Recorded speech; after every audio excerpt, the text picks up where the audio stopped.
वजह से मना रहे हैं। हमारे देश के नौजवान उस बॉर्डर पर हमारी रक्षा कर रहे हैं, इसलिए हम आज सुकून से सो रहे हैं घरों में। वो देश का नौजवान जो देश की रक्षा कर रहा है, इसलिए हम आज त्योहार मना रहे हैं।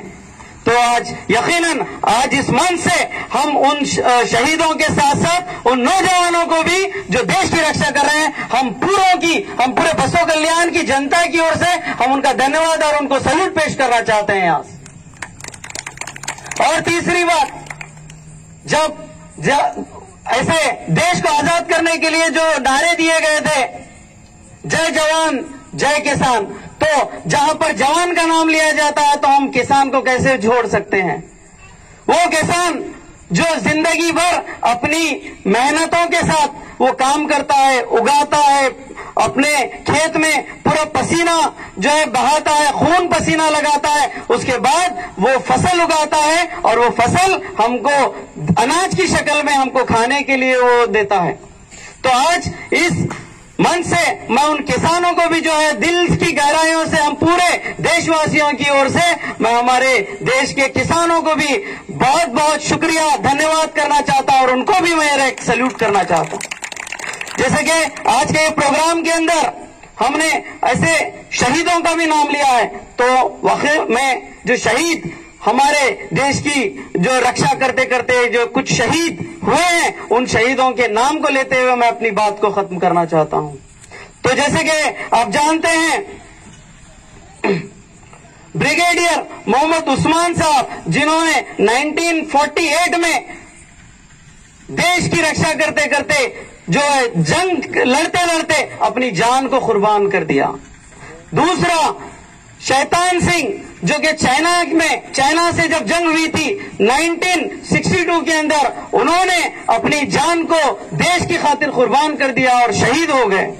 फिर तीसरा और एक वीर अब्दुल हमीद साहब, जो कि 1965 की जंग के अंदर 1965 के अंदर उन्होंने अपनी जान को देश के लिए कुर्बान कर दिया। और साथ में विक्रम बत्रा, जो कि कारगिल वार के हीरो हैं, कारगिल वार के हीरो, उन्होंने भी अपनी जान को देश के लिए कुर्बान कर दिया। तो आज इन शहीदों को हम याद करते हैं और इनके साथ साथ ऐसे जो नौजवानों को बनाने के लिए आज जो बसों कल्याण के अंदर एकेडमी का शुरुआत हुआ है, हमारा और आपका फर्ज बनता है कि हम सब लोग मिलकर ऐसे इंसान का सपोर्ट करना चाहिए और ऐसे इंसान को हम मदद करना चाहिए। करेंगे कि नहीं करेंगे? अगर ये इंसान एक मजबूत होगा तो आने वाले दिनों में, भविष्य में बसों कल्याण से कई मिलिट्री मैन जाएंगे, कई लोग, उनकी तनख्वाह क्या रहती है? एक आम मिडिलमैन, एक आम बिजनेसमैन से कम तनख्वाह रहती है, लेकिन देश को बचाने का, देश की सुरक्षा करने का, देश की खिदमत करने का जज्बा है, इसीलिए वो लोग जो है मिलिट्री में जाना चाहते। तो मेरे साथियों, मैं आज ज्यादा नहीं कहते हुए एक ही बात कहूंगा कि हमको ऐसे कार्य में, ऐसे कामों में बढ़ चढ़कर हिस्सा लेना चाहिए और जितने भी यहाँ पे ट्रेनी हैं जो सीख रहे हैं, आपको मैं गुड लक कहना चाहता हूं, बेस्ट ऑफ लक कहना चाहता हूं। आप, मुझे पूरा विश्वास है, हम पूरे गेस्ट की ओर से आपसे विनती करते हैं कि आप ज्यादा से ज्यादा मेहनत कीजिए। ट्रेनिंग सिर्फ महीने की होती है क्या? 2 महीने की होती है, 3 महीने की होती है। ट्रेनिंग की कोई लिमिट नहीं है। ट्रेनिंग जब तक होनी चाहिए जब तक कि आप उस आर्मी में और उस पुलिस फोर्स के अंदर सेलेक्ट नहीं होते, जब तक आपकी ट्रेनिंग चलनी चाहिए। यही मेरी कुछ खास बातें हैं।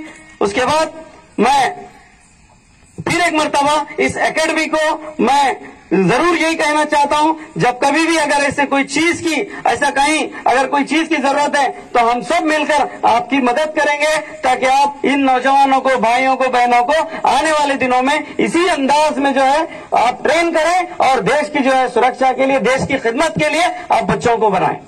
इतना कहते हुए मैं आप सबका फिर एक मर्तबा अगर कुछ गलत कहा होगा तो आपको मैं दिल से माफी चाहूंगा। उसके बाद मैं फिर एक मर्तबा आप सबका धन्यवाद करता हूं और आज इस प्रोग्राम में हम सबको आपने जो बुलाकर हमें कुछ बात कहने का मौका दिया, इसके लिए मैं बहुत बहुत आभारी हूं। इतना कहते हुए मैं अपनी 2 बात कहता हूं। जय हिंद, जय कर्नाटका, जय जवान, जय किसान।